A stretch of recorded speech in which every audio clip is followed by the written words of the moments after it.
High, আজকে ছিল mini ব্লগের ডে 2। সকাল সকাল চিকেন চাউমিন নিয়ে বসে পড়েছি। ওপরে মুড়ি ছড়ানো দেখে কেউ পাগল ভেবো না। আমার একটু চাউমিনের সঙ্গে মুড়ি ছড়িয়ে এই ক্রাঞ্চি ফিলিংসটা দারুণ লাগে।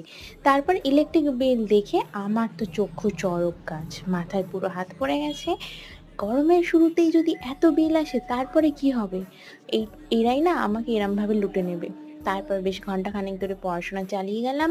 পড়াশোনা কমপ্লিট করে তারপরে রান্নাঘরে উঁকি মারতেই দেখি মা আমার প্রিয় লোটে মাছের বড়া করছে। বসে পড়লাম লাঞ্চ করতে। ইলিশ মাছের তেল, ঝুরি আলু ভাজা, আলু ভেন্ডি ভাজা, তার সঙ্গে লোটে মাছের বড়া। লাঞ্চটা পুরো জমে গেছিল। সন্ধ্যাবেলা উঠে চানা বানিয়েছিলাম কুচি কুচি করে, শসা, লঙ্কা আর আগের দিনের ছোলা ভিজিয়ে রেখেছিলাম যেটা অঙ্কুর গজিয়ে গেছে দেখতে পাচ্ছ। আর তার সঙ্গে কুচি কুচি করে টমেটো, সামান্য পরিমাণে বিট লবণ আর একটা গন্ধরাজ লেবুর রস ছড়িয়ে দিয়ে 1 কাপ চা নিয়ে আমার ডিনার ডান। Okay, by.